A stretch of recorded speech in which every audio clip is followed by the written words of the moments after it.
May I have your attention, please? The following is not the real Jeff Foxworthy.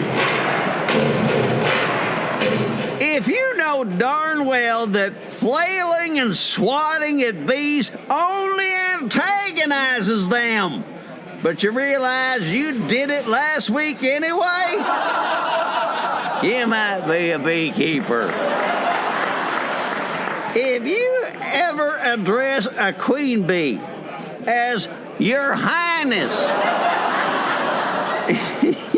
you might be a beekeeper. If you have ever made up a joke that begins an Italian, a Carniolan, and a Russian walk into a bar, you might be a beekeeper.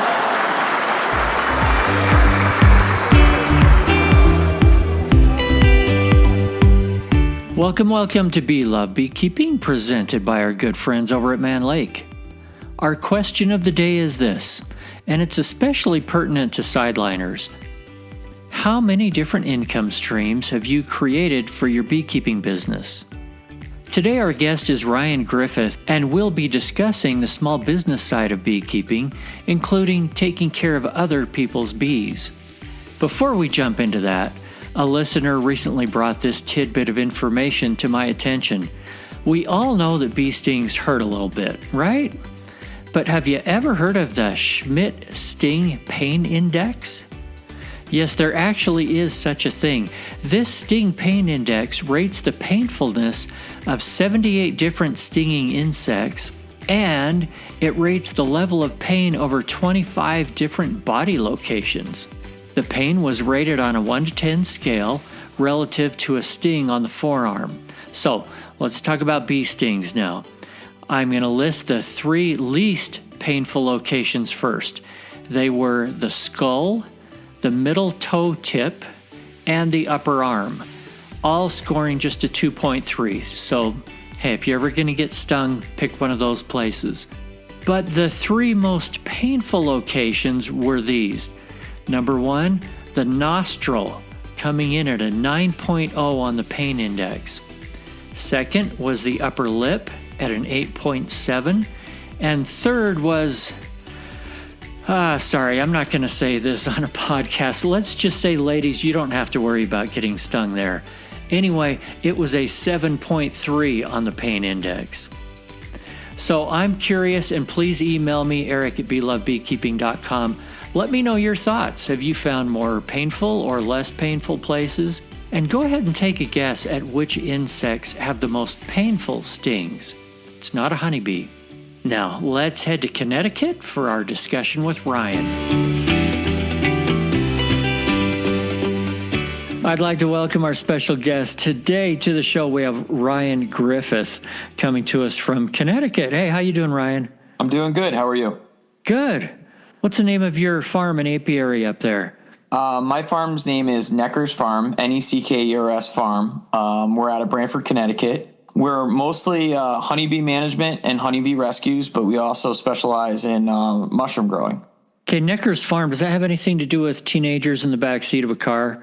No. So I live in an area called Indian Neck in Branford, Connecticut, and anybody that grew up here like I did, we're known as Neckers. We have an adjacent area that's called Stony Creek, and everybody's known as Creekers. So it's basically homage to the locals where I live.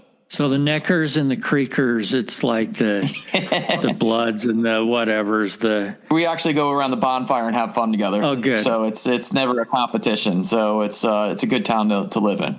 Good. Hey, we have a ton to talk about today. You have so much experience, and I don't know where to jump in, so we're just going to jump in all over the place. And starting with, when we were texting the other night, you were catching a swarm in the dark. Yes. Is that normal for you to do this in the dark versus the day? What I notice is if you don't get that swarm and you wait for the next day, a lot of times you're going to lose it.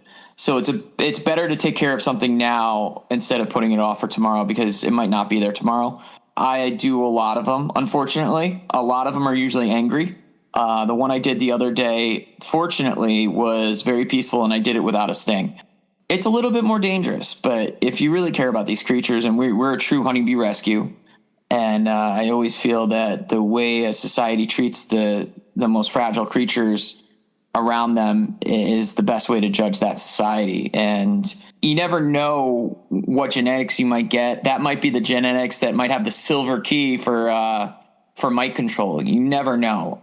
But yeah, we'll do a lot of rescues at night. I'm always working till sundown. We do 7 days a week, 16-hour days during the spring and summer, and it's just nonstop. But thankfully, we get the winters off. You cannot tell me that beekeepers aren't hard workers. We love it, though. Is it work, though, if you love what you do? Exactly. I know how sore I was last night. I think the hardest time I have is keeping a truck on the road, because we put so many miles on our trucks going all over the place. I think that's probably the biggest issue I have is just keeping a truck healthy. So do you find that catching swarms at night, is their temperament different than during the day?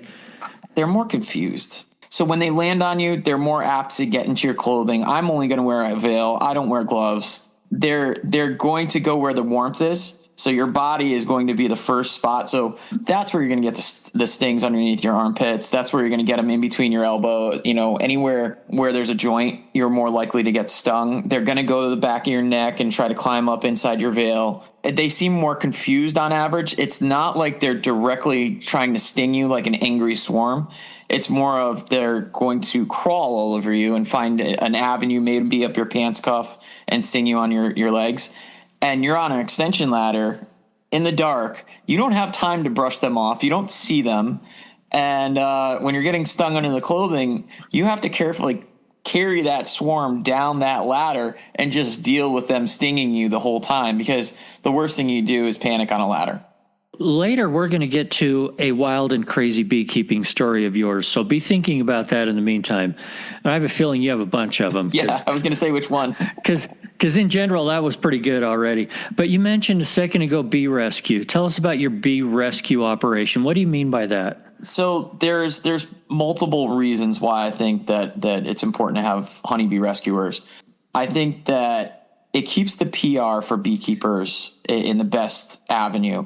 Nothing is worse than having a neighbor that is head set on ruining your dream of being a beekeeper. They'll go to the local legislation. They'll talk really loudly. If their kid gets stung by a bee, swarm management is, I think, the second most important thing for backyard beekeepers next to mite management. I think that rescuing the bees isn't just close to my heart where, I am trying to make sure they have a good home instead of living in a house and basically dying off. We all know that if you leave a colony out in a tree or in somebody's house, they're more than likely going to die off. They might have that rare genetic code where they're mite resistant and they're able to survive. But I think it's good to have several honeybee rescuers in every single state to basically lessen the avenue where everybody's against the beekeeper. I notice a lot of people have been seeing in the last 10 years where somehow beekeepers have become somewhat of a villain in certain groups. And by rescuing these bees, by getting them on the tree before they make their way in a house, by being available to get them out of the house, it puts a lot of people at ease. I'd say the most panicked I've ever seen a human being is when they have 10,000 bees coming down their chimney and they're in the middle of the living room and they have small children in that house. I've seen more people hyperventilate, and part of my job is also to calm those individuals, getting them to relax, telling them, listen, they're going to go to the windows, they're going to go to the lights. Put shoes on, you're going to be safe. They're not interested in you.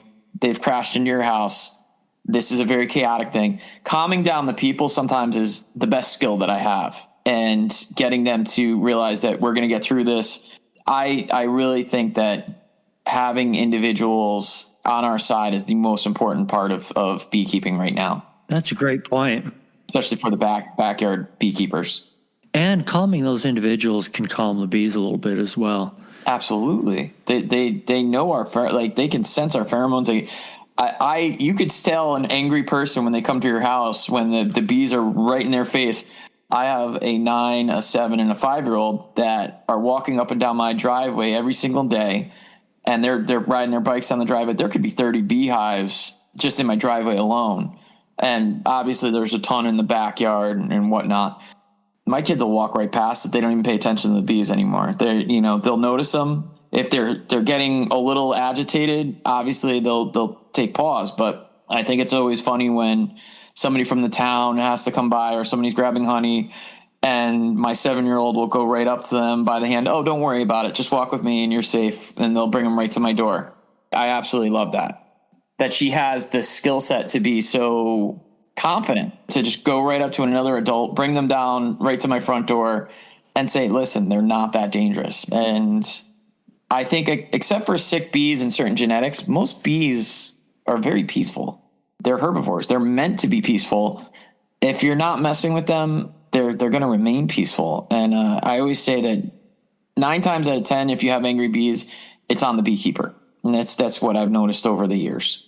We do a lot of rescues, so sometimes we have to change those behaviors over a couple generations and show them that we're there to feed them, we're there to take care of them, and we mean no harm. But usually I could turn a colony around if you do the right avenues. I've had really angry queens that I've turned to somewhat peaceful queens.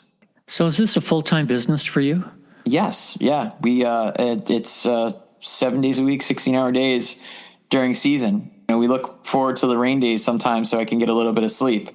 But even then, if it's after June, we're jarring honey, we're labeling honey. We have around 50 customers that have private apiaries that we manage full time. They will pay us to inspect the bees, pay us for the colonies, and pay us to jar their honey, label their honey.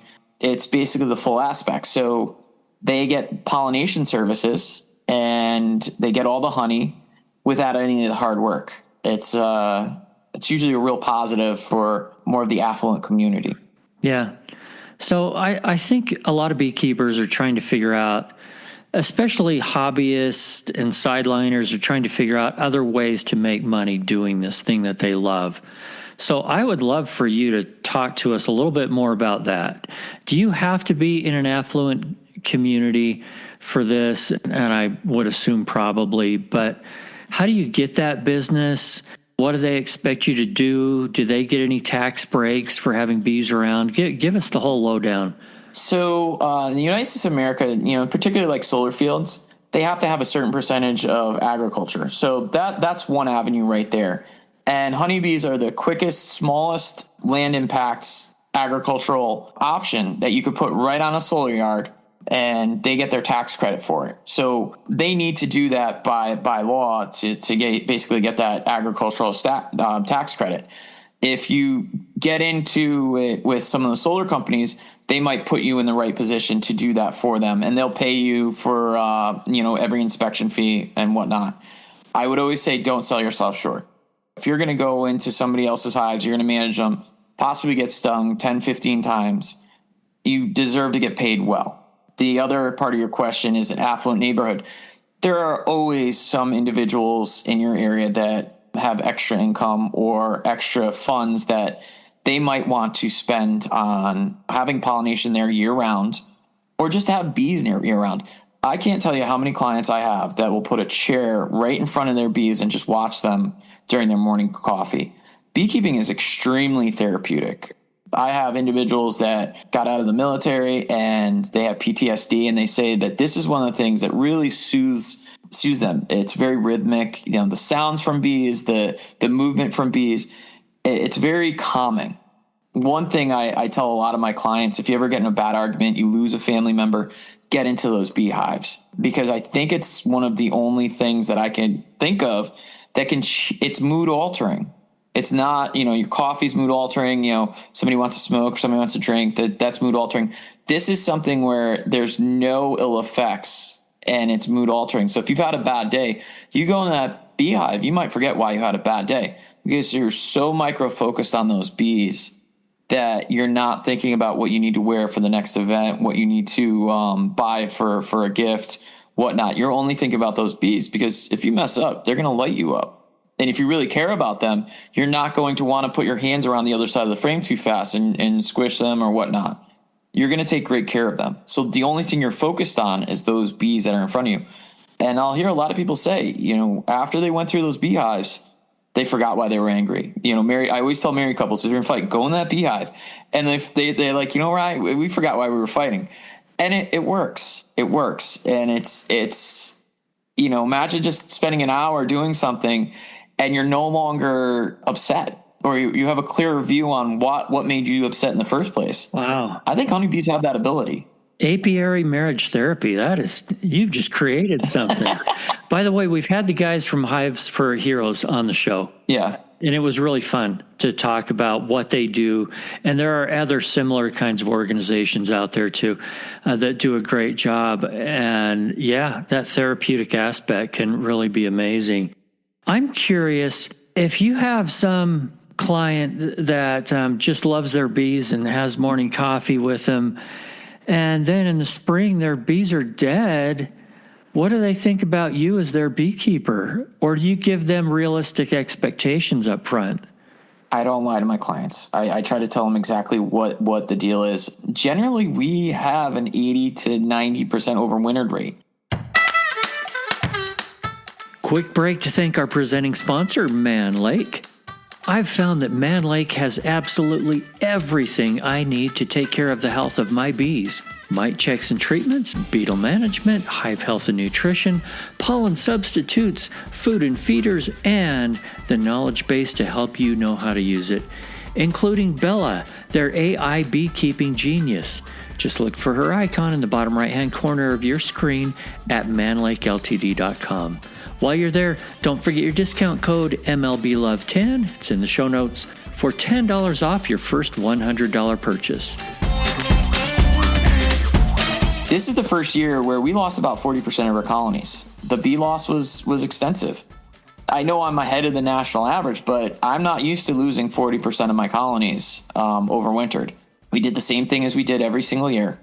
I was in colonies on December 28th, booming, strong, beautiful colonies. Everything looked great. I go there 6 weeks later, and in Connecticut, all of January and the first 2 weeks of February were cold. And there wasn't a day this past year that it really made it over 40 degrees. So the concept of even absconding slowly, you would think that the bees would die right in front of the hives. I was coming back to collapsed hives that there was 0 bees in them. And there's no bees at the bottom board. There's no bees in front of the hive.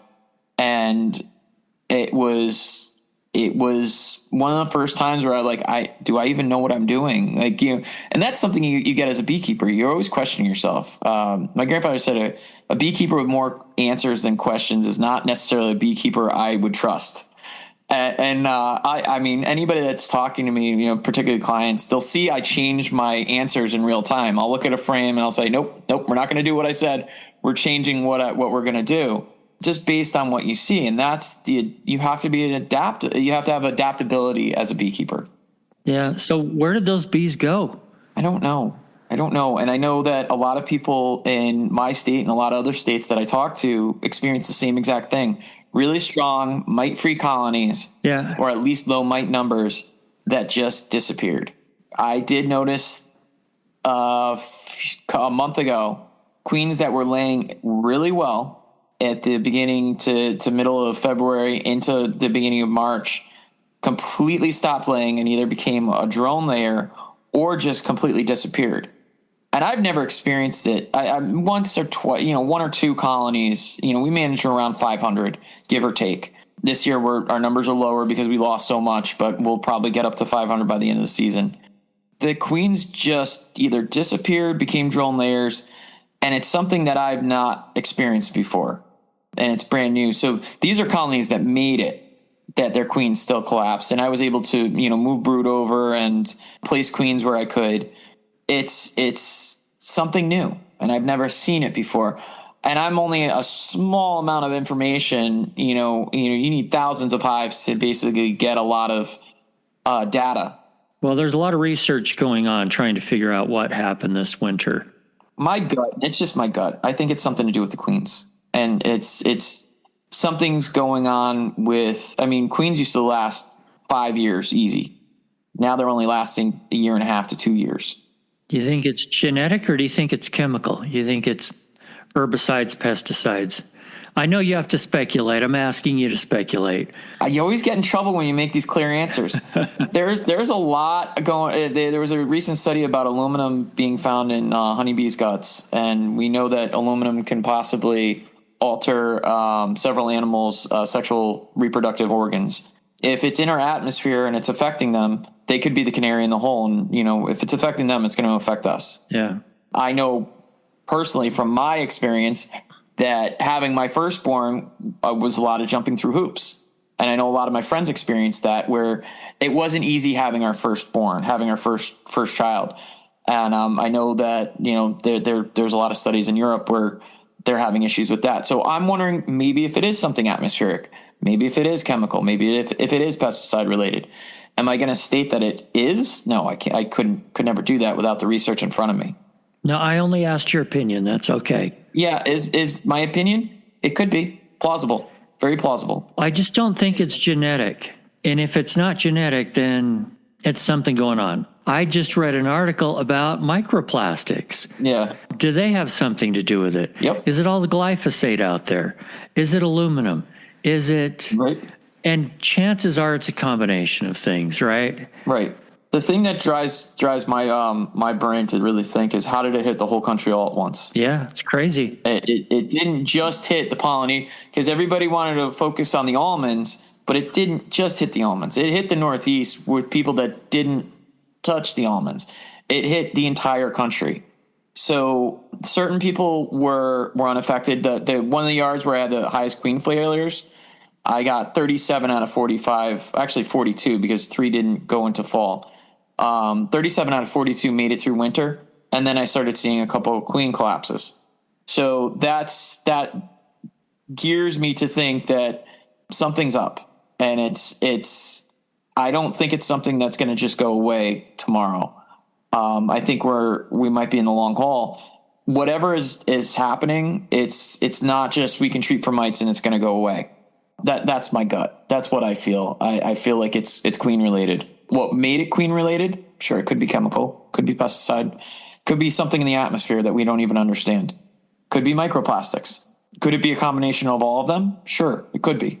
We're always trying to find the cure without trying to find the cause. And we do that with everything. We always try to cure cancer. We never try to figure out what's causing it or eliminate what's causing it.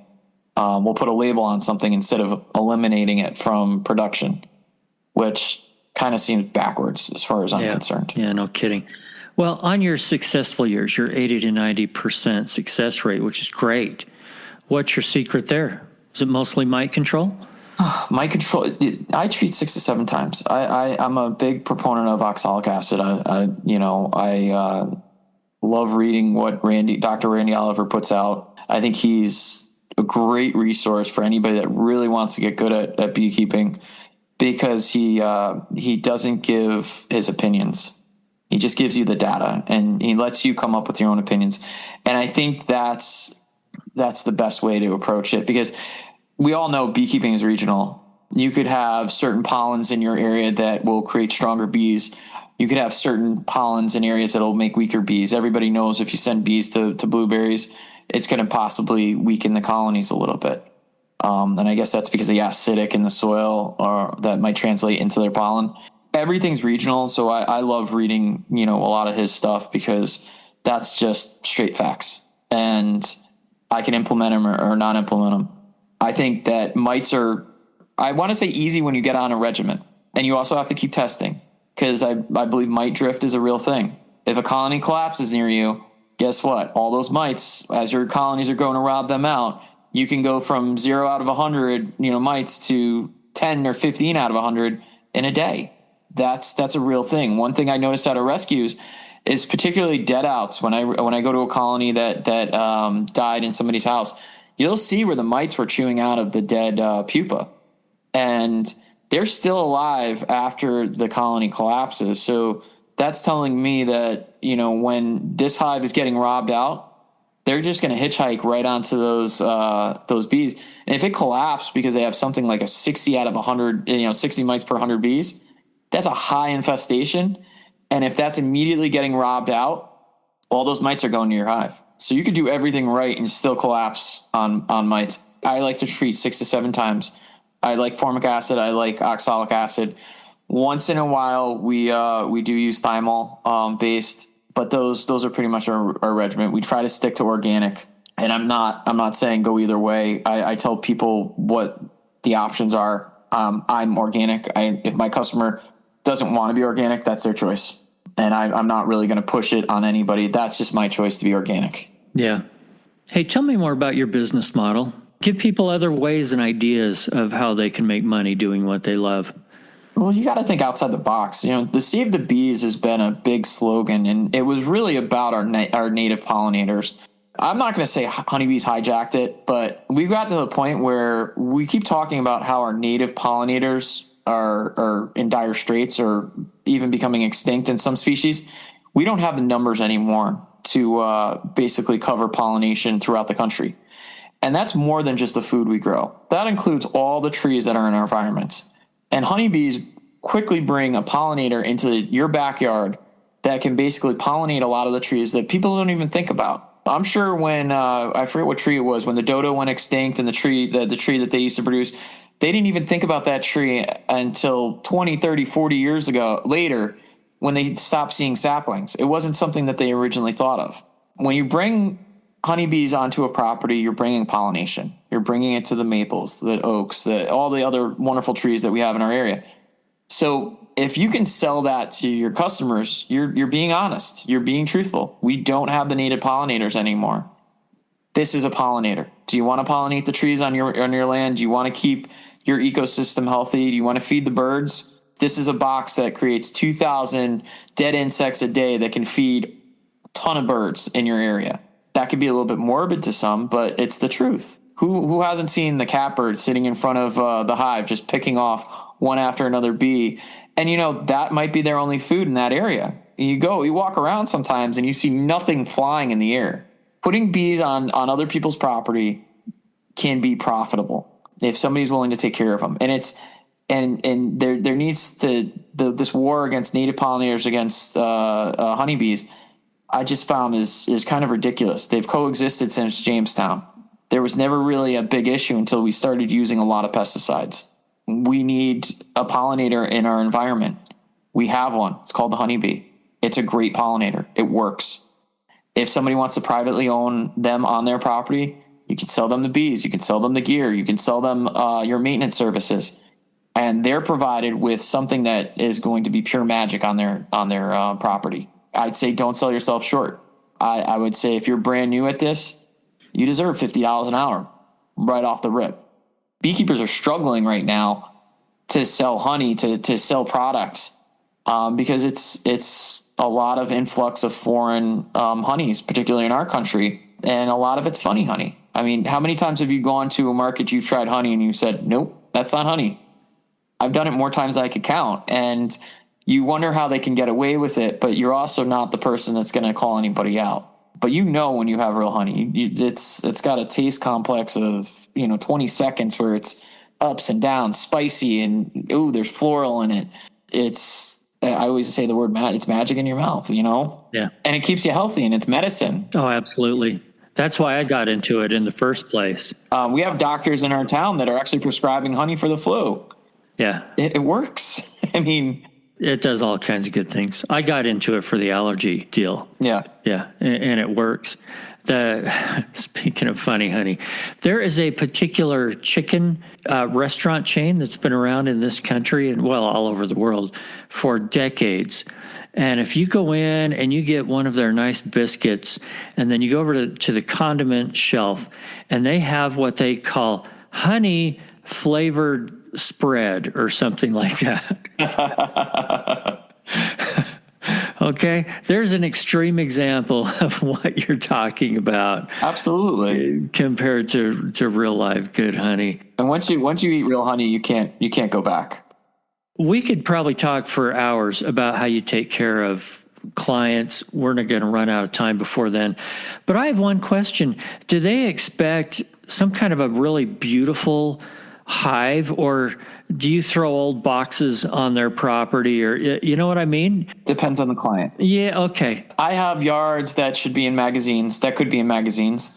I have yards of clients that I can't take pictures of because they're very, very private and they don't want any pictures on the property. I have yards that have a $10,000, electric fence. We have a lot of bears where we live. It depends on the property. I also have people that want the used box. Give me the old stuff.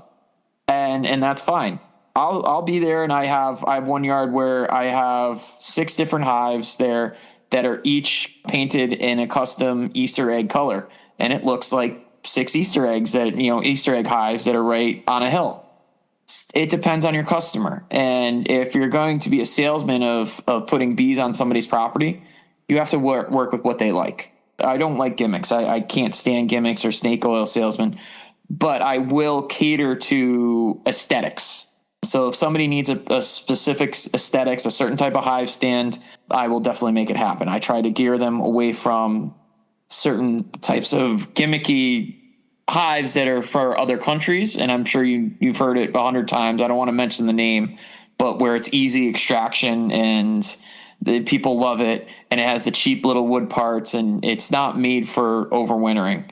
I just say, just keep it simple. Langstroth is or top bar. I prefer Langstroth 100 out of 100 times. Some will come out there and look at the hives with me. Some will just do it once or twice and say it's not for me, and I take care of it 100 times. Some I don't even talk to. Some they just you bill them and they basically pay the bill, and you never even see them or hear from them. It all depends on each individual. We all have individual personalities, so you can get clients from all different spectrums. Once you get the ball rolling and they talk to their friends and they say, "Oh, we got a really good beekeeper," you're going to get business through word of mouth. You're going to have a good overwintered percentage. You're going to have to be honest. You're going to have to not do you're almost always on camera anyway. So don't do anything that's disingenuous. I've seen it. I've gone to somebody, people's houses where they charge, and there's people that do it. They'll charge $10,000 a season and they'll only go there for 4 or 5 visits. That's not my business model. I don't believe in that at all. And then I'll go to the hives and they're loaded with mites. They're loaded with hive beetles. There's no honey to be had. And this colony just collapsed. So they just did it for a paycheck. If you're going to do this and make it profitable, it's absolutely possible. But you're going to have to be honest, because people that have extra money to spend on bees for like a side thing, they're not going to want to spend it on bees for a gimmick. They've saved up a certain amount of money. They're smart enough. Don't take your clients as foolish individuals. Be honest, be real. Yes, we're beekeepers. Yes, we have a little idiosyncrasies. We like talking to insects more than we like talking to people most times. Let them know that. We're not going to be that person that's going to basically be a servant on their property. We're going to be quirky. That's who we are, and we might talk to ourselves, mutter to ourselves as we're going through the bees and whatnot. That's who we are. Show them who we really are, and they'll appreciate it, because too often or not that, some of the individuals, the clientele, that you're bringing something different to the table that they've not experienced before. And it's just being you. And then most beekeepers are very similar. It's just be you and you'll do fine. That's the advice I would give any new beekeeper that wanted to take care of bees on somebody else's property and start a business model like that. Man, I'd hire you right now. You're a good salesman on this too. I just love what I do. I can tell. And that makes a huge, huge difference. All right. I want to hear if you can think of one of your favorite wild and crazy beekeeping stories. What happened to you? Oh, gosh. All right. I'll give you one of my rescues. I was in Dutchess County, New York, and I came there, mid-afternoon to go look at the house. I'm up on an extension ladder. I'm looking at the hive that's in this house. It's an old colonial house, plaster ceilings, plaster walls. And I start taking a look at it. And the reason why they called me is because bees were getting stung, or people were getting stung on the street. I was like, okay, there probably wasn't bees. This is about 30 feet up. I get up there. The second I'm up there, I'm already getting lit up, and these bees are coming at me. I got to the point where I looked at everything and I noticed that this was a massive colony. And when I thermal imaged everything, it was probably a radius of about 3 feet. So that means 6 feet by 6 feet. Wow. And I'm about 5.5 to 6 hours away from home. And I tell the homeowner, I'm like, I'm going to have to stay here tonight. I'm just going to sleep in my truck and whatnot. He goes, no, come to my house. We start first thing in the morning. It was a 16-hour removal. And I must have gotten stung well over 100 times. And it was plaster, ceilings, cutting everything out. That was, just doing everything on a ladder, having everything overhead. Your veil is pressed up against your face, so you're getting stung in the face when every time they drop on you. You're covered in honey. You're everything from top to bottom. You're just covered. One of the worst things about being on a ladder doing a cutout is when the honey starts really getting on that ladder, and now you no longer have a good footing. And so you're trying to balance this 15 to pound comb that you're trying to carefully bring it down so you don't make the bees angry. Meanwhile, you're basically walking on honey, which feels like ice, and they're stinging you consistently during the whole time. And it's like you have to watch it to see how chaotic it is, and you're just thinking about how dumb am I to do this right now? But you got to love it. You got to love the bees to do it. If I didn't have that love there's no way anybody else would do it. If you don't have the love for bees, what would you be doing? Getting stung 100 times, covered in honey, sticky, and then the plaster dust is getting in between your joints. So it's just scratching everything. I've probably been up 80 feet up a pine tree collecting a swarm. And I would say that the cutouts are far worse, far more dangerous. You're 80 feet up a tree and you feel that branch creak underneath your foot and you're like, oh man, then here it is. This is the last one.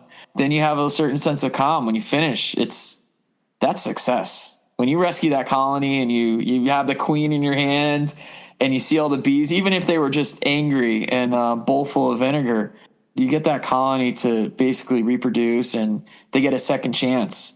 That makes it kind of worth it. It makes it, I told you earlier, we rescue snapping turtles. We rescue birds. I was feeding birds in high school. I'd get up every 2 hours just to feed a baby bird with a dropper. It makes it worth it when you do a release or if you rescue those animals, because even if they just look back for a second, even if they don't look back for a second, you feel like you did something. And you don't know what that snowball effect is down the road. But yeah, I could give you hundreds of stories of rescues that were kind of awry, so you're only supposed to go up about 4 sections of a staging. I've had many where I'm 6 sections of staging up the side of the house and we're not tied into the building. And again, everything's covered in honey and you're doing your best, or you're on top of the roof or whatnot. And you gotta have a little bit of crazy in you, I guess. But at the same time, love what you do. Well, you got to love the bees. And Ryan, you love the bees. I do. You're willing to risk your neck for the bees. Hey, thanks a ton for being with me on the show today. I'm going to have you back sometime. You've been a delight. All right. Well, I was happy to be here. Thanks again for joining us here on Bee Love Beekeeping, presented by Man Lake. Remember right now to follow or subscribe and share this podcast. Also, a quick shout out to Vita Bee Health for their support. Vita's varroa control range of products includes Apistan, Apigard, and now Viroxan, extended release oxalic acid strips. Thanks, guys. Enjoy spring, everybody. Enjoy your bees. And remember, if you're not just in it for the honey or the money, you're in it for the love. See you next week.